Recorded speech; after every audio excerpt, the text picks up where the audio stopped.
അസ്സലാമു അലൈക്കും. എൻ്റെ പേര് ഫാത്തിമ. ഞാൻ തെങ്ങണായിൽ നിന്ന് വരുന്നു. ഞാനൊരു സ്റ്റുഡൻ്റാണ്. എനിക്ക് എൻ്റെ ഒത്തിരി അമുസ്ലിം സുഹൃത്തുക്കളുണ്ട്.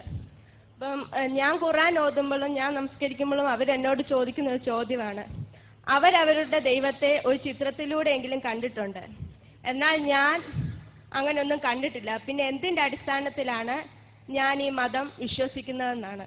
എനിക്ക് ഈ ചോദ്യത്തിന് പെട്ടെന്നൊരു ഉത്തരം പറയാൻ വളരെ ബുദ്ധിമുട്ടാണ്. ഞാൻ എങ്ങനെ അവരോട് ഉത്തരം പറയണമെന്ന് എന്നെ ഒന്ന് പറഞ്ഞ് മനസ്സിലാക്കാമോ?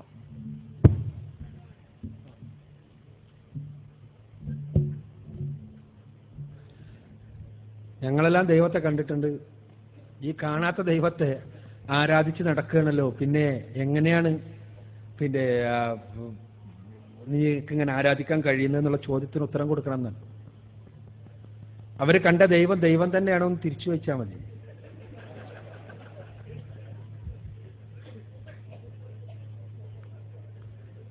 കാരണം അവരാരെങ്കിലും കണ്ട ദൈവം ദൈവമാണ് എന്നതിന് അവർക്ക് എന്തുറപ്പുള്ളത്? മാത്രമല്ല, അവരുടെ വേദഗ്രന്ഥങ്ങളിൽ എടുത്തൊന്ന് പരിശോധിച്ച് നോക്കാൻ പറയാ.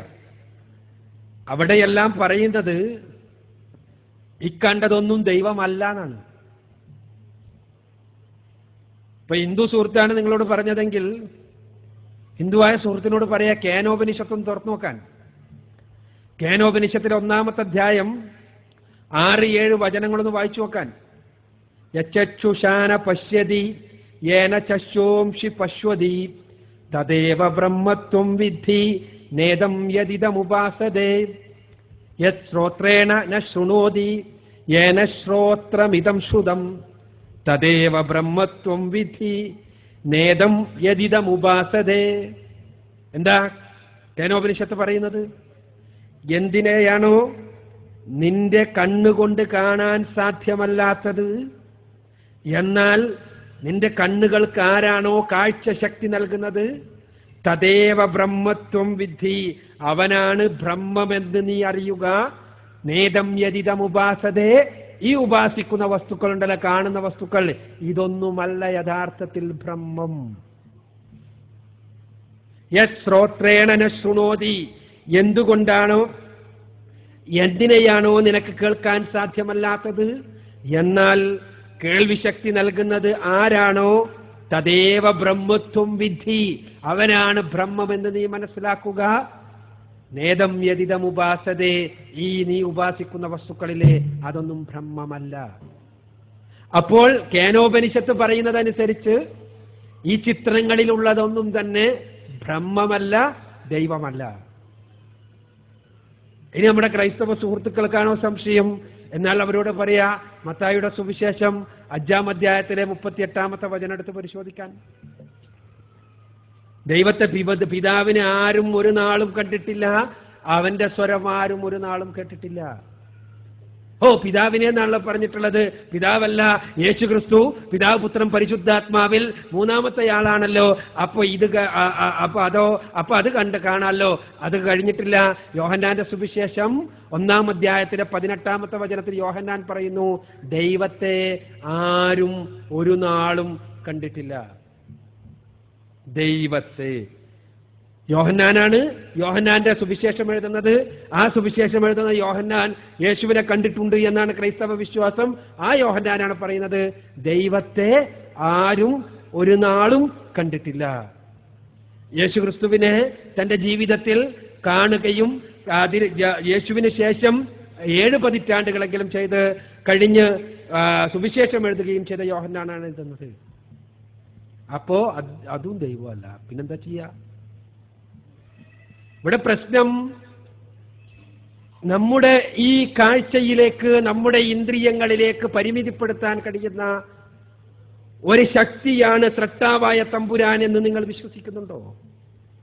സത്യത്തിൽ എന്റെ സഹോദരിക്ക് ഉത്തരം പറയാൻ കഴിയാഞ്ഞ കാര്യം ഇസ്ലാമിന്റെ ഏറ്റവും വലിയ സവിശേഷതയും ഇസ്ലാമിന്റെ ഏറ്റവും വലിയ ഔന്നത്യവുമാണ്. ഈ ചിത്രങ്ങളിൽ ഒതുങ്ങുന്ന, ഫോട്ടോകളിൽ ഒതുങ്ങുന്ന ഏതെങ്കിലും സവിശേഷതകളുള്ള ഏതെങ്കിലും ആളുകളെയല്ല ഫോട്ടോകളിൽ ഒതുങ്ങാൻ സാധ്യമല്ലാത്ത, ഈ പ്രപഞ്ചത്തിൽ പോലും ഒതുങ്ങാൻ സാധ്യമല്ലാത്ത, ഈ പ്രപഞ്ചത്തെ മുഴുവനും സൃഷ്ടിച്ച് പരിപാലിക്കുന്ന തമ്പുരാൻ, അവനെയാണ് നാം ആരാധിക്കുന്നത്. അവനൊരു ഫോട്ടോയിൽ വരച്ചു തരാൻ കഴിയുമെങ്കിൽ നമുക്കൊന്ന് കണ്ടു നോക്കാമായിരുന്നു. സഹോദരിയോട് തിരിച്ചു ചോദിക്കുക, ഒരു ഫോട്ടോയിൽ വരച്ചു തരാൻ പറ്റുമോ? ഈ പ്രപഞ്ച സൃഷ്ടാവിനെ ഫോട്ടോയിൽ വരക്കാൻ ആർക്ക് കഴിയും? ഒരു ചിത്രത്തിൽ ഒതുക്കാൻ ആർക്ക് സാധിക്കും? ആരാണ് ഈ പ്രപഞ്ചത്തിന്റെ സൃഷ്ടാവ്? ആരാണ് ഈ പ്രപഞ്ചത്തിന്റെ സൃഷ്ടാവ്? ഖുർആൻ പറയും, അൽഹംദുലില്ലാഹി റബ്ബിൽ ആലമീൻ. സർവലോക രക്ഷിതാവായ തമ്പുരാനാകുന്ന സർവസ്തുതിയും. ആരാണ് ഈ സർവലോക രക്ഷിതാവ്? നമ്മളെ ഈ പ്രപഞ്ചം, ആ പ്രപഞ്ചത്തിലെ ഭൂമിയിൽ നമ്മൾ ജീവിക്കുന്നു. ഈ പ്രപഞ്ചം എത്ര വലുതാ? അറിഞ്ഞെടുത്തോളമുള്ള ഫിസിക്സിന്, ആസ്ട്രോഫിസിക്സിന് 10,000 കോടി ഗാലക്സികൾ അറിയാം. 10,000 കോടി ഗാലക്സികൾ. ആ ഓരോ ഗാലക്സിയിലും 10,000 കോടിയോളം നക്ഷത്രങ്ങൾ. നമ്മൾ അറിഞ്ഞ പ്രപഞ്ചത്തെ നമ്മളൊന്ന് നോക്കിയിട്ട് ഈ പ്രപഞ്ചത്തിന്റെ സൃഷ്ടാവിനെ ചിത്രത്തിലേക്ക് എങ്ങനെ ഒതുക്കും നമുക്കൊന്ന് ആലോചിച്ച് നോക്കാലോ.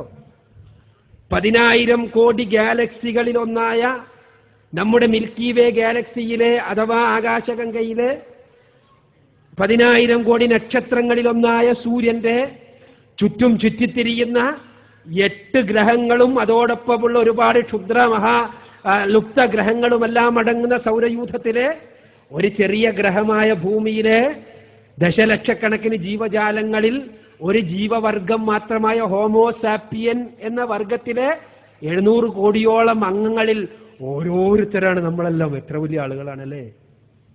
ആ നമ്മൾ ഉണ്ടാക്കുന്ന ചിത്രത്തിലേക്ക് ഈ പ്രപഞ്ചത്തിന്, ഇപ്പറഞ്ഞ പ്രപഞ്ചം ഉണ്ടല്ലോ, ഈ ഞാനിപ്പറഞ്ഞ 10,000 കോടി ഗാലക്സികളുടെ പ്രപഞ്ചം, ആ പ്രപഞ്ചം യഥാർത്ഥ പ്രപഞ്ചത്തിന്റെ 20% വരുമോ എന്ന കാര്യത്തിൽ ആസ്ട്രോഫിസിക്സിന്റെ ആളുകൾ സംശയത്തിലാണ്, ഖഗോള ശാസ്ത്രജ്ഞന്മാർ സംശയത്തിലാണ്.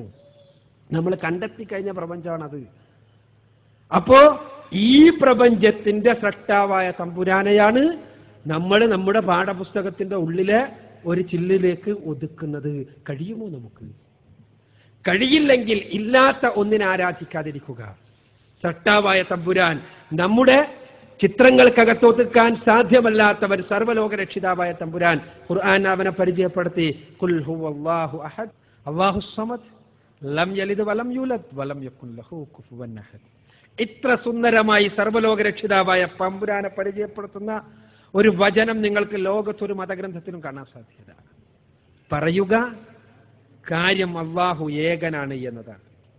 അല്ലാഹു ഏകനാണ്, ഒപ്പം തന്നെ അദ്വിതീയനാണ്, അവനെപ്പോലെ ഒന്നില്ലാത്തവനാണ്. അതോടൊപ്പം തന്നെ അവന്റെ അസ്തിത്വത്തിൽ പിതാവ് പുത്രൻ പരിശുദ്ധാത്മാവ് പോലെയുള്ള വിഘടിപ്പിക്കുവാൻ കഴിയുന്ന വിഘാടകങ്ങൾ ഇല്ലാത്തതുമാണ്. ഏകനും അദ്വിതീയനുമാണ്. അഹദ് എന്ന് പറഞ്ഞാൽ അതാണ്.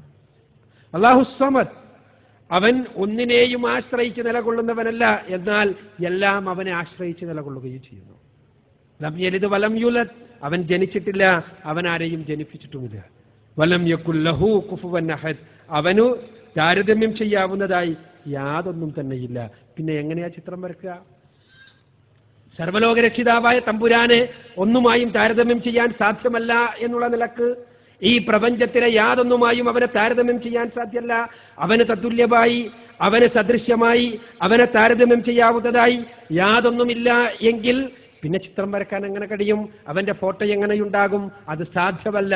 ഇത് വേദഗ്രന്ഥങ്ങളെല്ലാം പറയുന്നത്. അതുകൊണ്ട് തന്നെ സർവ്വലോക രക്ഷിതാവായ തമ്പുരാനെ ആരാധിക്കാൻ ചിത്രമോ ഫോട്ടോവോ അതല്ലെങ്കിൽ മറ്റേന്തെങ്കിലുമോ വേണം എന്ന് പറയുന്ന വാദത്തെ ഇസ്ലാം നിരാകരിക്കുന്നു.